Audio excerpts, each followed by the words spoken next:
Hello friends, welcome to my YouTube channel. तो आज की इस वीडियो में हम पढ़ेंगे एसबीआई क्लर्क मेंस के लिए कुछ अरिथमेटिक के क्वेश्चंस। अगर आप लोगों ने प्लान कर रखा है कि अरिथमेटिक हम नहीं पढ़ के जाएंगे, डीआई और बाकी चीजें छोटी मोटी यहाँ वहां से करके और फिर हम क्रैक कर लेंगे एग्जाम, तो मैं आपको बता दूं अरिथमेटिक पढ़ना ही पड़ता है। मेंस लेवल का अरिथमेटिक आपको आना चाहिए। इस जो मैं आपको क्वेश्चंस बताने वाली हूँ ये आपको हेल्प करेंगे कि अगर लास्ट के आप छोड़ के भी जा रहे हो लेकिन लास्ट के अगर 5-7 मिनट आपके पास बच रहे हैं, ठीक है, तो उसमें आप हो सकता है एक दो क्वेश्चंस आपको ऐसे दिख जाए कि हाँ भाई ये हमने सीखा हुआ है तो ये इन पे हम ट्राई मार सकते हैं ना, क्योंकि लास्ट के 5-7 मिनट में डीआई तो आप छेड़ नहीं सकते। तो अरिथमेटिक के सिंगल सिंगल क्वेश्चन से पिक करने होंगे और हो सकता है वो आपसे सॉल्व हो जाए, तो मेरे ख्याल में आपको सीखना चाहिए। अच्छा, बात करते हैं क्वेश्चंस की। तो मैं अपनी बेस्ट अप्रोच यहाँ पे आपको बताऊंगी, अगर आपको ठीक लगे आप फॉलो कर सकते हैं और आपके पास और बेस्ट अप्रोच है तो प्लीज मुझे कमेंट सेक्शन में जरूर बताना। तो चलते हैं अपने फर्स्ट क्वेश्चन पर। इस क्वेश्चन को कराने से पहले मैं आपको छोटा सा कॉन्सेप्ट बता देती हूँ कि जब भी सिंपल इंटरेस्ट की बात आए, ठीक है, तो थोड़ा सा आप इसको परसेंटेज में सोचना स्टार्ट करें। जैसे ही प्रिंसिपल वर्ड बोला जाए तो आपके माइंड में आना चाहिए हमेशा 100% होता है, ठीक है, कोई भी प्रिंसिपल है वो 100% से कंपेयर करेंगे। और सिंपल इंटरेस्ट बोला जाए तो वो कितना परसेंट होगा, वो होगा आर इंटू टी, ठीक है, रेट इंटू टाइम, ये इतना परसेंट लेके चलते हैं। जैसे कि अगर मैं आपको बोल दूं कि 5% रेट पे मैं 2 साल के लिए आपको कुछ अमाउंट कुछ प्रिंसिपल दे रही हूँ, ठीक है, तो बताओ उस पे सिंपल इंटरेस्ट कितना होगा। तो 2 साल के लिए 2 ईयर के लिए दिया जा रहा है तो ये रेट हो गया, ये टाइम हो गया। 5 इंटू 2 करेंगे तो यहाँ आ जाएगा 10, यानी कि आप इसको 10% मान के चलेंगे। आपके दिमाग में क्लियर होना चाहिए यहाँ पे आर और टी को देखते ही कि सिंपल इंटरेस्ट आराम से परसेंटेज में सोचा जा सकता है। यहाँ इस केस में जैसे कि 10% सोच लिया मैंने तुरंत कि 100% हो गया प्रिंसिपल और 10% हो गया सिंपल इंटरेस्ट। अब अगर प्रिंसिपल मैंने दे दिया आपको 5,000, ठीक है, तो और मैं पूछूं बताओ सिंपल इंटरेस्ट कितना होगा, तो आप सिंपल ये अगर 100% है तो आपने सिंपल इंटरेस्ट बतानी, 10% की वैल्यू बतानी है, बता दी, ठीक है। तो आपको ज्यादा फॉर्मूला में घुसना नहीं पड़ेगा, फटाफट आप सोच सकते हो भाई 100% की वैल्यू दे रखी है, 10% की पूछी है, 10% की दे रखी है, इसकी पूछी है, ठीक है, तो थोड़ा सा परसेंटेज में इस कॉन्सेप्ट को आप सोचना स्टार्ट करें, तो ऐसे में क्वेश्चन ज्यादा इजी तरीके से हो जाता है। जैसे ये क्वेश्चन जो है देखिए फॉर्मूले से करेंगे तो टाइम लेगा और इसको अगर हम थोड़ा तरीके से सोचेंगे तो जल्दी हो जाएगा। जैसे कि पढ़ते हैं सिंचन और राहुल है, ठीक है, ये इतना इतना अमाउंट यहाँ पे इतना इतना इन्वेस्ट कर रहे हैं किसी स्कीम में सिंपल इंटरेस्ट पे। अब सिंचन जो है 10% का यहाँ पे रेट मिल रहा है उसको, राहुल को 12% का मिल रहा है। डिफरेंस जो है उनके इंटरेस्ट का 2 साल बाद वो 600 दे रखा है। आपने बताना है सिंचन ने यहाँ पे कितना सम इन्वेस्ट कर रखा है, राइट, सिंचन का बताना है, एक्स की वैल्यू बतानी है आपने। अब ध्यान से देखिएगा इस क्वेश्चन को। सिंचन एक्स इन्वेस्ट कर रहा है, ठीक है, ये एक्स प्लस 1200 कर रहा है, ठीक है, ये इनका प्रिंसिपल है, ये इतना इन्वेस्ट कर रहा है मतलब ये प्रिंसिपल है जिसको हम क्या मान के चलते हैं अभी बताया 100%, ठीक है। सेकंड चीज जो है ये रेट जो है इसके लिए 10% है, इसके लिए 12% है। 2 साल का यहाँ पे दोनों को टाइम बोल रहे हैं, टाइम हो गया यहाँ पे 2 सिंपल इंटरेस्ट को परसेंटेज में सोचा जा सकता है।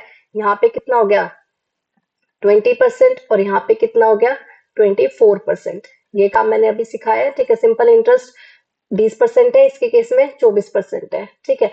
अब यहाँ पे आपको सिंपल इंटरेस्ट का डिफरेंस दे रखा है 600। अगर मैं यहाँ देखूं भाई ये 20% है 24% है, इसका मतलब इनका डिफरेंस 4% का है, तो मैं 4% को 600 मान सकती हूँ। लेकिन ट्विस्ट क्या है यहाँ पे देखिए, यहाँ पे तो x है प्रिंसिपल, यहाँ पे x प्लस 1200 है। फर्क है ना दोनों के, सेम अगर यहाँ पे वैल्यू होती और सेम चीज इन्वेस्ट कर रहे किसी स्कीम में तो मैं डायरेक्ट यहाँ से कंपेयर कर सकती थी डिफरेंस देख के, लेकिन इनका तो प्रिंसिपल ही अलग अलग है तो मैं डायरेक्ट कंपेयर नहीं कर सकती, ठीक है। एक चीज यहाँ पे ये ध्यान देने वाली थी। तो अभी क्या तरीका सोच सकती हूँ, तो आप देखिए कॉमन x है ना दोनों में, तो x को थोड़ा सा साइड हटा सकते हैं भाई। इसको अगर मैं 2 पार्ट में डिवाइड कर दूं, x भी है इसके पास और कितना है 1200 रुपए और है। 1200 रुपए पे 24% आप देख लो पहले कितना बन रहा है, ठीक है। 1200 पे एक सेकेंड, ठीक है, देखिए 1200 है उसके पास पैसा एक्स्ट्रा, ठीक है, उस पे आप 24% हटा लो तो ये आप देखेंगे कितना आ जाएगा 288 आ जाएगा, राइट। इतना पैसा जो है ये तो 1200 इसके पास फालतू था इसलिए इसका सिंपल इंटरेस्ट 288 फालतू मिला है, ठीक है। अभी जो 600 का ये डिफरेंस बोल रहे हैं अगर मैं इस 288 को इसमें से हटा दूं तो ये आपका बन जाएगा 312, राइट। इतना जो है अब देखिए अब दोनों के पास प्रिंसिपल सेम हो गया, इसका भी एक्स हो गया इसका भी एक्स हो गया, ठीक है।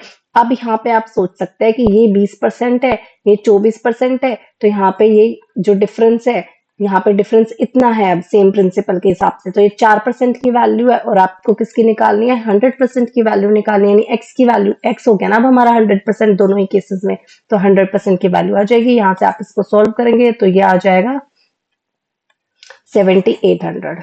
ठीक है, यानी कि ये समझ में आया है थोड़ा सा। ठीक है, तो सीधी सी बात है कि एक तो फॉर्मूला हो गया भाई, simple interest is equal to PRT/100। ठीक है, यहाँ पे आप वैल्यू पुट करिए, जो भी इन्होंने बोला है, डिफरेंस बोला है, फिर डिफरेंस लीजिए, फिर वहां से वैल्यू निकालिए एक्स की। एक तो ऐसे हो सकता है, एक आप फटाफट ये सोच ले, अरे यार अगर दोनों ही प्रिंसिपल को मैं कैसे भी करके सेम बना लूं, तो सीधा यहाँ पे डिफरेंस की वैल्यू दी हुई है, और सेम बनाने का क्या मतलब है भाई, इसको अलग कर दो, एक्स एक्स सेम हो जाएगा, इस 1200 का जो भी इंटरेस्ट बन रहा है और ये जो भी डिफरेंस दे रहे हो उसमें से हटा दो।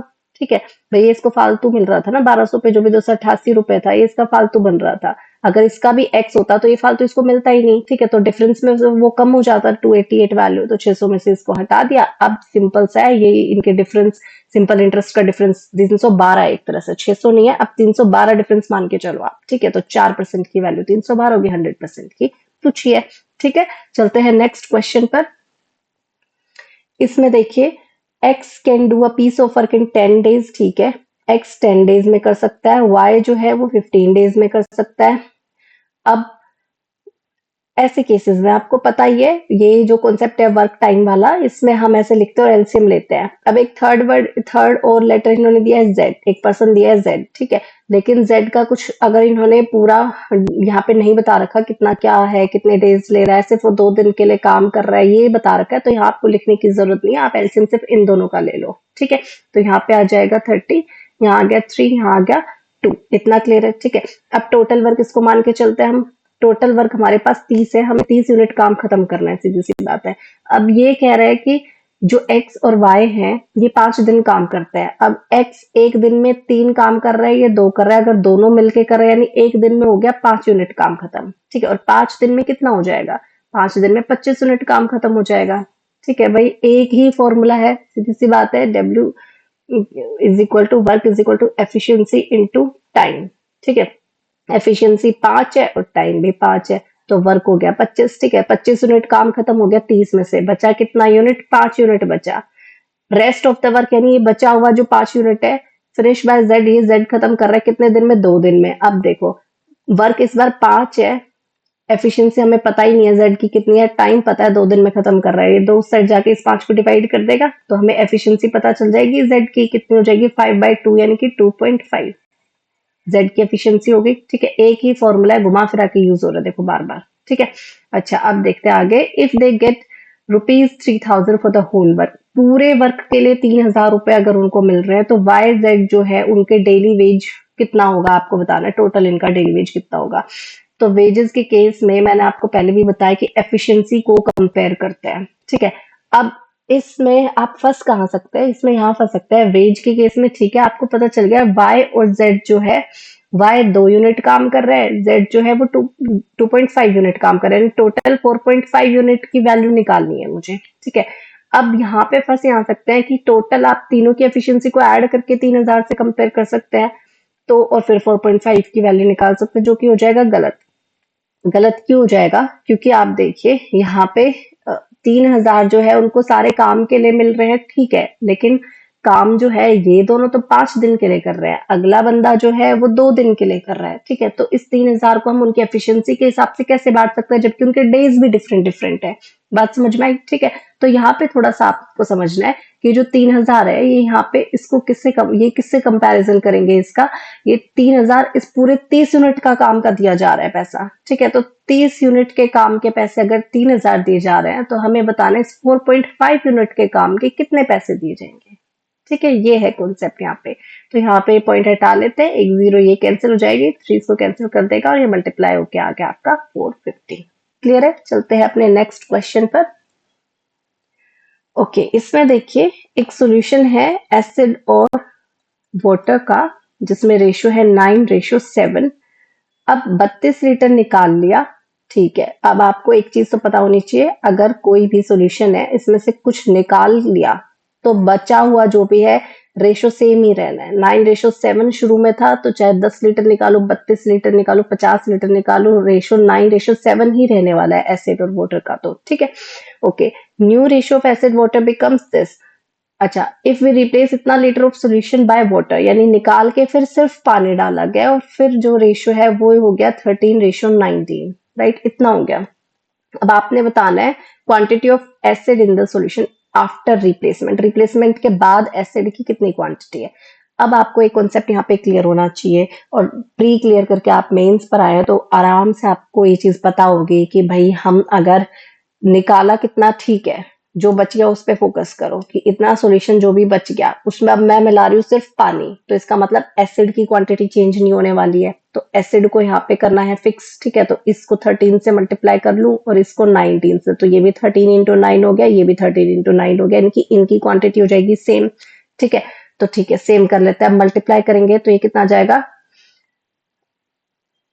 117, राइट, यहाँ पे आ जाएगा 91, यहाँ पे अगेन 117 और ये आ जाएगा ये 171, राइट। अब आप देखिए ये एसिड है, ये वाटर है। अब आप देखिए पहले वाटर 91 यूनिट था, अभी 171 यूनिट हो गया, यानी कि 80 यूनिट यहाँ पे इंक्रीज हो गया। और हम कह रहे हैं हम तो सिर्फ 32 लीटर डाल रहे हैं, इसका मतलब ये 80 की वैल्यू जो है वो कितनी है, 32 है, ठीक है। हमारे 80 की वैल्यू 32 है।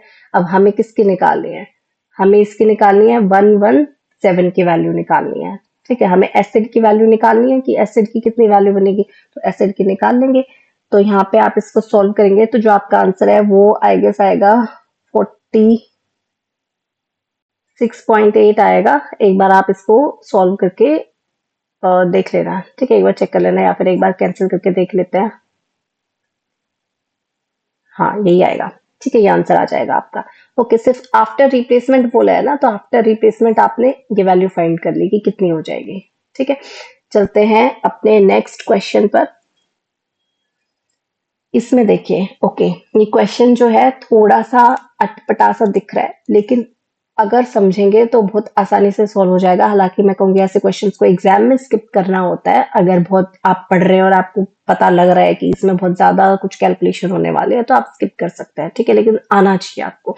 तो समझ लेते हैं कि एक लड़का है राहिल, उसने जो शर्ट्स है उनको मार्कअप किया 20% हायर। तो इस बात से आपको समझ में आ गया, मैं ले लेती हूँ सीपी, एमपी और एसपी।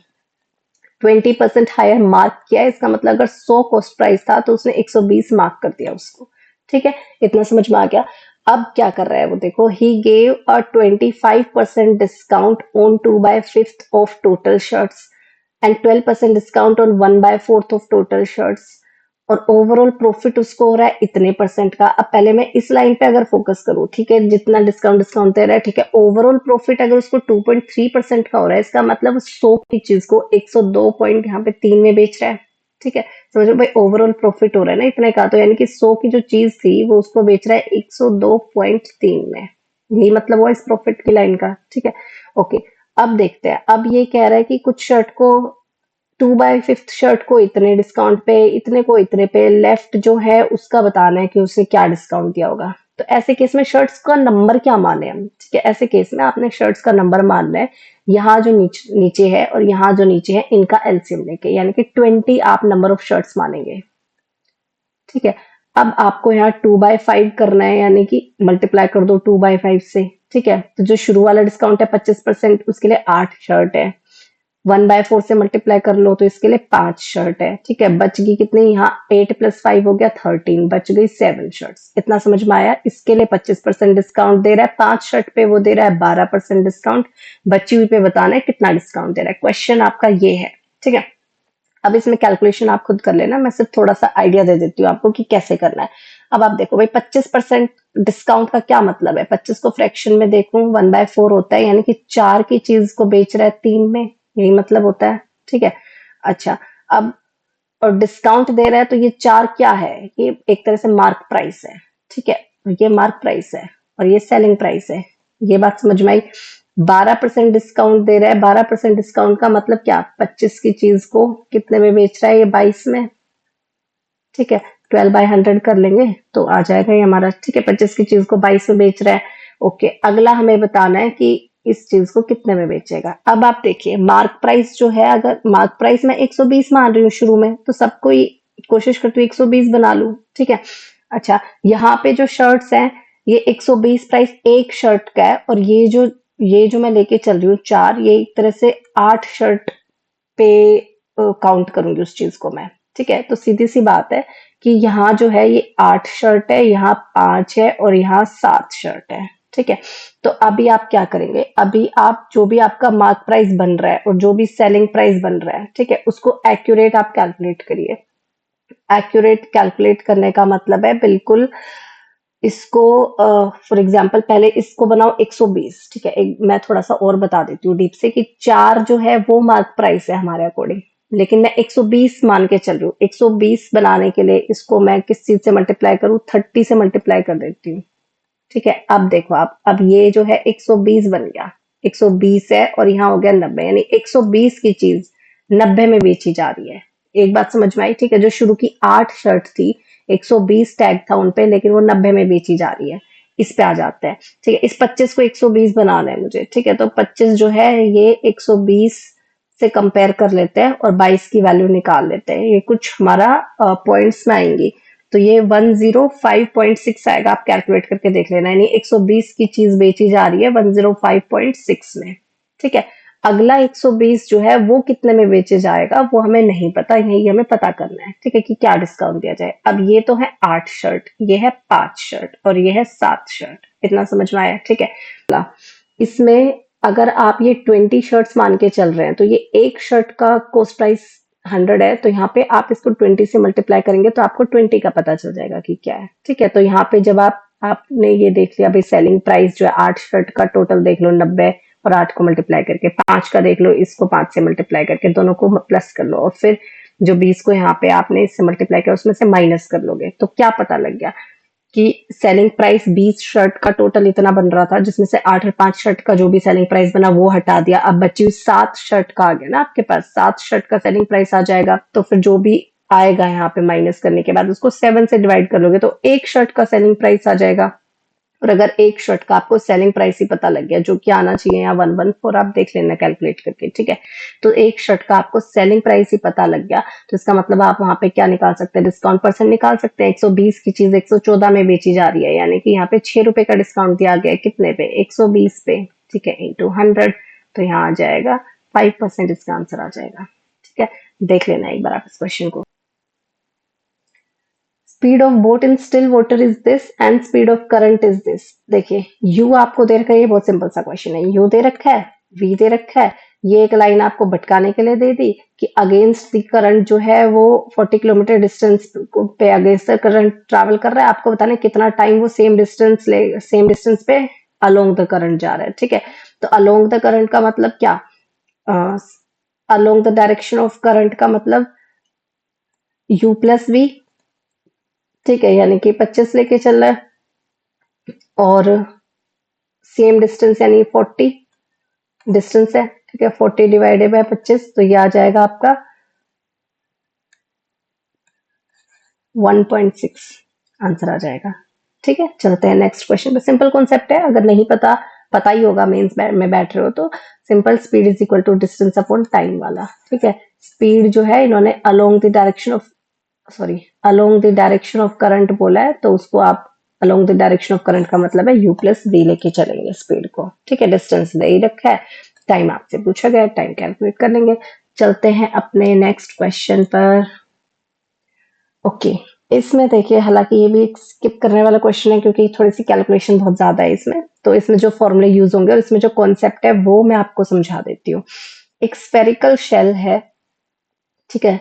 शेल का मतलब आप समझते हो, जो खोखला होता है, ठीक है। तो एक स्फीयर है जो खोखला है अंदर से, अब उसकी एक इनर रेडियस है, एक आउटर रेडियस है, तो एक तरह से इस तरीके से, ठीक है, एक पूरा सर्कल सा है इस तरीके से, तो इनर रेडियस होगी, आउटर रेडियस हो गई।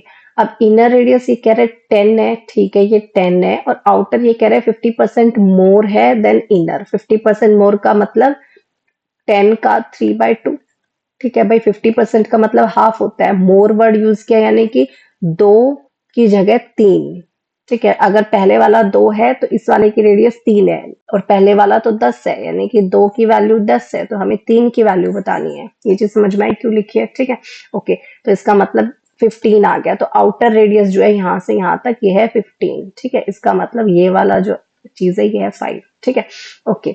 अब इसको हम कट कर देते हैं 2 इक्वल हाफ्स में। ठीक है, इसको हमने कट कर दिया। तो अब कट कर दिया तो ये मान लो ये आधा हिस्सा जो है कुछ इस टाइप से है। ठीक है, आधा हिस्सा एक तरह से कटोरी जैसा। ठीक है, अब what will be the total surface area of each half. Her half का अपने सरफेस एरिया बताना है। ठीक है, अब सरफेस एरिया बात करूं मैं, आउटर जो भी मान लो, सिंपल अगर कटोरी ले लेती हूँ। ठीक है, इसका ये जो सरफेस एरिया है ये कितना होता है? इसका जो फॉर्मूला होता है, पूरे स्फीयर का सरफेस एरिया का फॉर्मूला होता है पाई आर स्क्वायर। ठीक है, अगर आधा ही कर दिया तो यानी कि हाफ कर दिया तो ये हो गया 2 पाई आर स्क्वायर। इतना समझ में आया? ठीक है, ये हो गया 2 पाई आर स्क्वायर। ठीक है, अभी एक बार रेडियस जो है, बड़ा सर्कल है बाहर वाला है 15 है, तो एक बार रेडियस हो जाएगी 15। फिर टोटल निकालना है तो दूसरी बार जो रेडियस है ये R1 मान लेते हैं, ये R2 मान लेते हैं, एक बार 10 पुट कर लोगे। ठीक है, ये यहाँ तक समझ में आ गया। ठीक है, सरफेस एरिया दो चीजों का तो निकल गया, जो भी हमारे इनर सर्कल हो गया, आउटर सर्कल हो गया। ठीक है, हाफ जो सर्कल है उसकी बात कर रही हूँ, हाफ स्फीयर की। ओके, अब क्या बच गया? ये जो ये हिस्सा है, ये वाला, ये बच गया। ठीक है, इसका क्या करें? इसका क्या करें? ये क्या है? ये एक सर्कल है। ठीक है, एक सेकेंड, एक सेकेंड रुकना।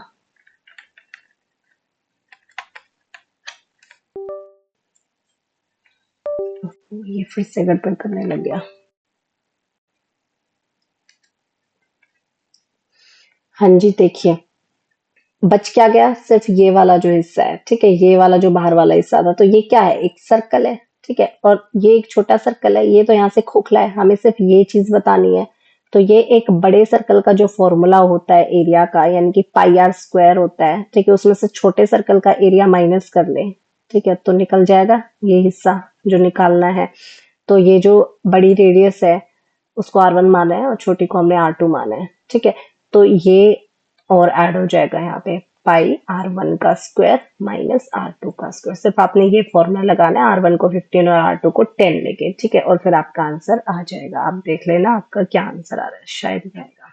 ठीक है, इसमें देखिए, इसमें है कि 150 मीटर लॉन्ग ट्रेन जो है वो क्रॉस कर रही है एक पर्सन को, which is moving the same direction with the speed of x. एक ट्रेन है 150 मीटर लॉन्ग है। ठीक है, 18 सेकेंड में किसी पर्सन को क्रॉस कर रही है, तो ट्रेन वाला कॉन्सेप्ट आपको पता होगा। पर्सन जो है, अगर वो और ट्रेन सेम ही डायरेक्शन में जा रहे हैं तो उनकी स्पीड जो है वो होगी माइनस।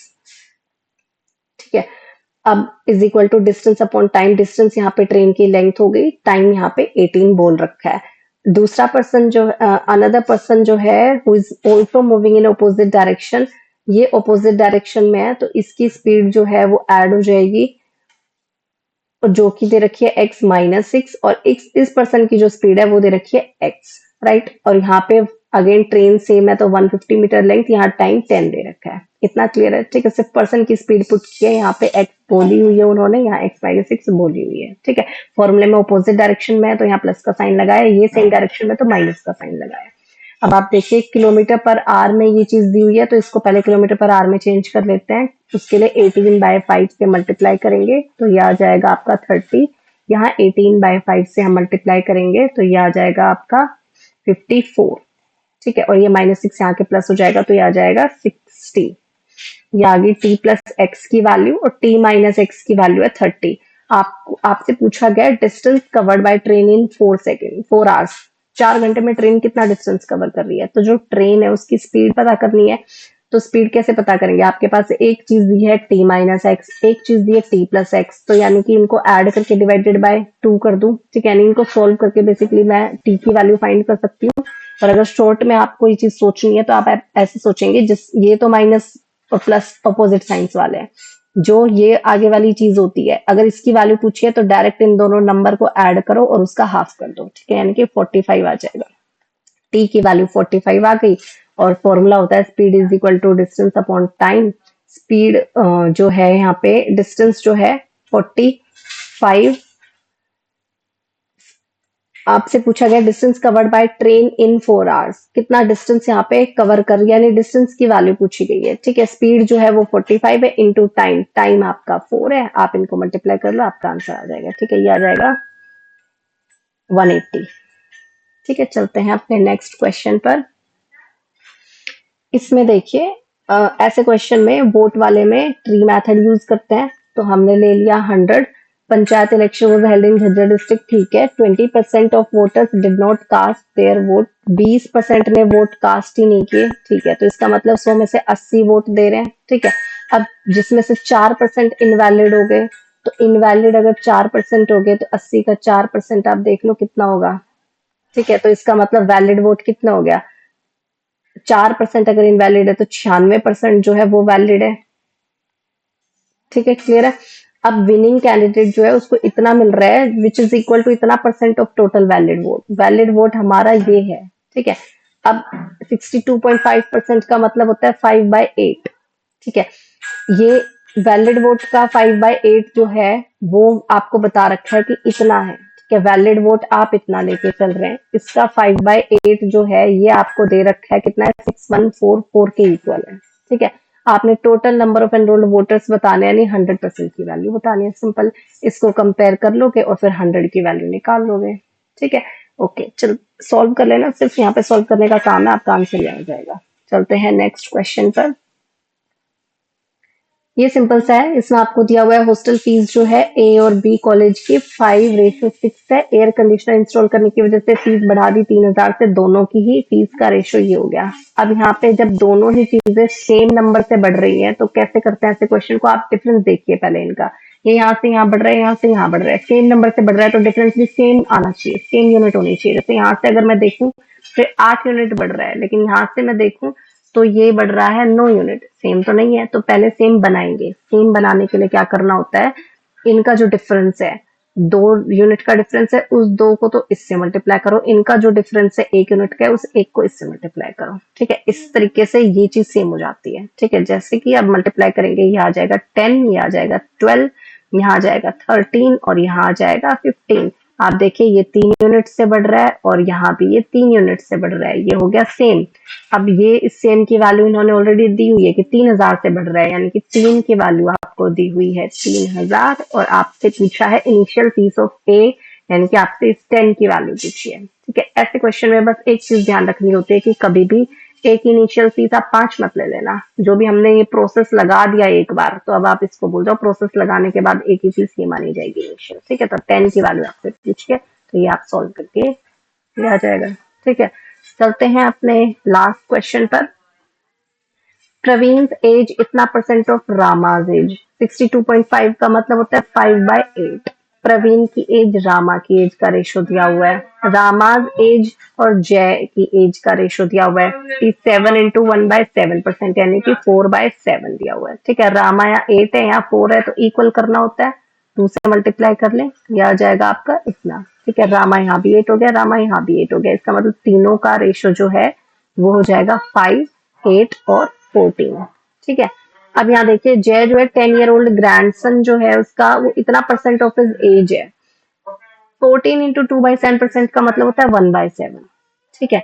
ये उसका ग्रैंडसन है जय का, जो कि 10 साल का है, यानी कि इस एक की वैल्यू 10 दी हुई है आपको, ठीक है। तो इस 7 की वैल्यू आप निकाल सकते हो जो कि हो गई 70, ठीक है। जय की एज ये कह रहे हैं 70 है, तो अब बस यहाँ आप देखिए जय की एज हम कह रहे हैं 14 है, यानी कि इस 14 को 70 मान लेंगे, और प्रवीण की एज पूछी यानी कि 5 की वैल्यू पूछी है, तो ये हो जाएगा 5 इंटू 5 25, ठीक है। ये हो जाएगा, थोड़ा सा जल्दी जल्दी पढ़ा दिया, लेकिन आप वही ऑप्शंस होते हैं हमारे पास, स्पीड ज्यादा कर सकते हैं कम कर सकते हैं, तो उस हिसाब से एडजस्ट करके आप लोग देख लीजिएगा।